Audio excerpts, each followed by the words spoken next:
नमस्कार दोस्तों, कैसे हो आप सब। आशा करते हैं आप सभी बढ़िया होंगे। मैं सचिन कंसिडर आईएएस आप सभी का स्वागत करता हूं। दोस्तों, हाल ही में केंद्र सरकार ने एक संगठन है हिजबुत तहरीर, इस संगठन पर प्रतिबंध लगा दिया है। केंद्र सरकार का कहना है कि ये संगठन भारत को लेकर आतंकवादी जो गतिविधियां उनमें शामिल रहा है और कई बार इस संगठन ने आतंकवादियों का संग दिया है। तो इसको लेकर गृह मंत्रालय ने इसको नोटिस जारी कर पूरी तरह से प्रतिबंध कर दिया है, बैन लगा दिया है। अब ये संगठन बिल्कुल काम नहीं कर पाएगा। तो चलिए न्यूज़ क्या है और इसके बारे में डिटेल से जान लेते हैं। वीडियो में अंत तक बनी रहिएगा। सबसे पहले हम बात करते हैं खबर की। तो भारत को बनाना चाहता है इस्लामिक राष्ट्र। मोदी सरकार ने कट्टरपंथी समूह हिजबुत तहरीर पर लगाया बैन। इस संगठन पर बैन लगा दिया है ताकि ये आगे ऐसी किसी भी गतिविधि को अंजाम न दे सके। अब बात कर लेते हैं ये चर्चा में क्यों है। तो भारत सरकार ने कट्टरपंथी समूह हिजबुत तहरीर के खिलाफ कड़ी कार्रवाई करते हुए उस पर प्रतिबंध लगा दिया है।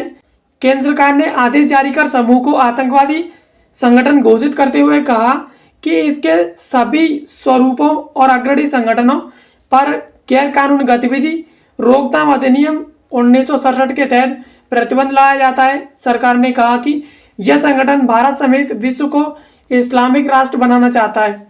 यानी ये संगठन जो है इस्लाम को ऊपर बढ़ा रहा है और हो सकता है भविष्य में ये भारत समेत कई और राष्ट्रों को इस्लामिक राष्ट्र में कन्वर्ट कर दे। इसको लेकर के जो है ये चेतावनी जारी करते हुए इसे जो गैरकानूनी गतिविधि रोकथाम अधिनियम 1967 है, इसके तहत इस पर प्रतिबंध लगा दिया है। हम महत्वपूर्ण बिंदुओं के बारे में बात कर लेते हैं।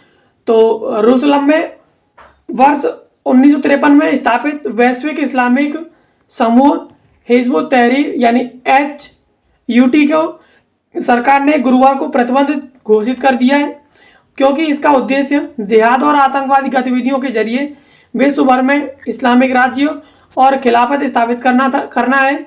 और केंद्रीय गृह मंत्रालय की ओर से जारी अधिसूचना में कहा गया है कि HUT भोले वाले युवाओं को कट्टरपंथी बनाने, उन्हें IS जैसे आतंकवादी संगठनों में शामिल होने के लिए प्रेरित करने और आतंकवादी गतिविधियों के लिए धन जुटाने में शामिल है। यानी केंद्र सरकार का जो गृह मंत्रालय है उसका कहना है कि ये जो संगठन है वो भोले वाले युवाओं को सोशल मीडिया के माध्यम से इस संगठन में शामिल करता है और उसे कट्टरपंथी बनाता है। और इसके अलावा ये संगठन उन्हें आतंकवादी गतिविधियों में संलग्न करने तथा आतंकवादी गतिविधियों के लिए धन जुटाने के लिए जो है प्रेरित करता है। ये गृह मंत्रालय के द्वारा नोटिस जारी करके इसे प्रतिबंध लगा दिया गया है।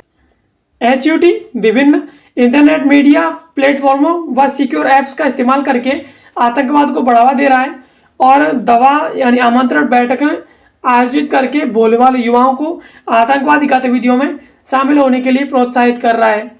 यानी ये संगठन चाहता है कि ज़्यादा से ज़्यादा जो युवा हैं वो सोशल मीडिया के माध्यम से, अन्य इंटरनेट प्लेटफॉर्मों के माध्यम से इस संगठन से जुड़े, आतंकवादियों के लिए फंडिंग करें और इस संगठन में जुड़े और आतंकवाद को फैलाए। मंत्रालय ने आंतरिक सुरक्षा के लिए इसे गंभीर खतरा बताया है। गृह मंत्रालय ने कहा कि HUT एक ऐसा संगठन है जिसका उद्देश्य भारत समेत विश्व भर में देश के नागरिकों को शामिल करके जिहाद और आतंकवादी गतिविधियों के जरिए लोकतांत्रिक रूप से चुनी गई सरकारों को अपदस्थ करके इस्लामिक राज्य और खिलाफत की स्थापना करना है। लिहाजा यह संगठन देश की लोकतांत्रिक अवस्था और आंतरिक सुरक्षा के लिए एक बहुत बड़ा खतरा है। गैरकानूनी गतिविधियां रोकथाम अधिनियम 1967 के तहत संगठन को प्रतिबंधित घोषित करते हुए अधिसूचना में कहा, केंद्र सरकार का मानना है कि HUT भारत में आतंकवाद में शामिल रहा है और विभिन्न आतंकी गतिविधियों में भागीदार रहा है। यह प्रतिबंध HUT व उसके संगठनों, मुखौटा संगठनों पर प्रभावी रहेगा। यानी ये जो प्रतिबंध लगाया गया है वो HUT पर और इससे संबंधित जो भी संगठन होगा उन सभी पर प्रभावी रहेगा। जिस तरह से प्रभावित ये प्रतिबंध HUT पर रहेगा, उसी तरह से अन्य इसके जितने भी संगठन होंगे उन सभी पर इसी तरह से ये प्रतिबंध प्रभावी रहेगा। गृह मंत्रालय ने क्या क्या कहा, तो सोशल मीडिया और ऐप के माध्यम से भोले वाले युवाओं को आतंकवादी गतिविधियों में शामिल करने के लिए ये प्रोत्साहित करता है। भारत सहित दुनिया भर में स्थापित करना चाहता है इस्लामिक राज्य और खिलाफत आतंकवादी गतिविधियों के लिए धन जुटाता है और समूह पर प्रतिबंध लगाकर उसे आतंकी घोषित किया जाता है। और आतंकवाद के प्रति पीएम मोदी की शून्य सहिष्णुता की नीति के तहत यानी गृह मंत्रालय ने कहा कि यह जो संगठन है वो सोशल मीडिया और ऐप्स के माध्यम से भोले वाले युवाओं को आतंकवादी गतिविधियों में शामिल होने के लिए प्रोत्साहित करता है और दुनिया भर में इस्लामिक राज्य और खिलाफत स्थापित करना चाहता है और ये अपनी गतिविधियों के जरिए आतंकवाद के लिए धन जुटाता है। इस समूह पर प्रतिबंध लगाया जाता है और ये जो प्रतिबंध है वो पीएम मोदी की शून्य सहिष्णुता की नीति है उसके तहत लगाया जाता है। और एनआईए ने मंगलवार को प्रमुख आरोपी की गिरफ्तारी की है। एनआईए ने मंगलवार को ही भारत विरोधी विचारधारा को बढ़ावा देकर असंतोष एवं अलगाववाद फैलाने वाले तमिलनाडु एचयूटी के मामले में एक प्रमुख आरोपी को गिरफ्तार किया था। इस मामले में एनआईए अब तक कुल 7 आरोपियों को गिरफ्तार किया है और एनआईए का आरोप था कि गिरफ्तार आरोपी अलगाववाद का प्रचार कर रहा था और कश्मीर को आज़ाद कराने के लिए पाकिस्तान से सैन्य सहायता की मांग कर रहा था। यानी एनआईए ने अभी हाल ही में एक आरोपी को गिरफ्तार किया है जो अलगाववाद को फैला रहा था तथा कश्मीर को स्वतंत्र आज़ाद कराने के लिए पाकिस्तान से सेना की मांग कर रहा था। यानी उस भिखारी से सेना की मांग कर रहा था जिसके पास खुद खाने के लिए रोटी नहीं है और खुद की सुरक्षा नहीं कर पा रहा, उससे ये कश्मीर को छुड़ाने की मांग कर रहा है। और ये जो संगठन है एचयूटी, इसका मुख्यालय है लेबनान में और ये ब्रिटेन, अमेरिका, कनाडा और ऑस्ट्रेलिया समेत 30 देशों में मुख्य रूप से सक्रिय है। इजरायल और यहूदियों के विरुद्ध हमलों को सराहने तथा उनका जश्न मनाने का इतिहास रहा है और कई अन्य देशों में भी इस पर प्रतिबंध लगाया जा चुका है जिसमें जर्मनी, मिस्र, ब्रिटेन के अलावा अन्य कई पश्चिम एशियाई देश और अरब देश इसमें शामिल है। यानी कई सारे ऐसे भी देश हैं जिन्होंने इस पर प्रतिबंध लगाया है जिनमें जर्मनी, मिस्र, ब्रिटेन और पश्चिम एशियाई अरब देश शामिल हैं। और ये जो संगठन है एचयूटी, इसका मुख्यालय लेबनान में है।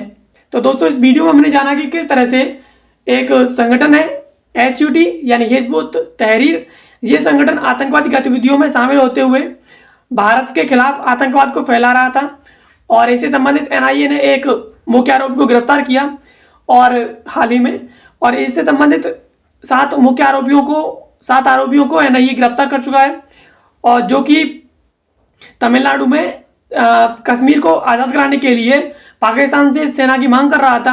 हाल ही में गृह मंत्रालय ने इस पर प्रतिबंध लगा दिया है और इससे संबंधित जितने भी संगठन हैं उन सभी पर प्रतिबंध लगा दिया है ताकि आगे से ये संगठन और इससे संबंधित जो भी संगठन है वो बिल्कुल काम न कर सके। तो दोस्तों आशा करते हैं ये वीडियो आपको पसंद आई होगी। ऐसी वीडियो को देखने के लिए आप कंसीडर आईएएस यूट्यूब चैनल को सब्सक्राइब कर लीजिए और इससे संबंधित पीडीएफ के लिए आप इसके टेलीग्राम चैनल कंसीडर आईएएस को सब्सक्राइब कर लीजिए, उसे ज्वाइन कर सकते हैं आप टेलीग्राम पर जाकर। और कंसीडर आईएएस इंस्टाग्राम पर भी है तो आप इंस्टाग्राम पर भी फॉलो कर सकते हैं। वीडियो देखने के लिए आप सभी का धन्यवाद। मिलते हैं किसी अगले वीडियो में किसी नए टॉपिक के साथ, तब तक के लिए जय हिंद।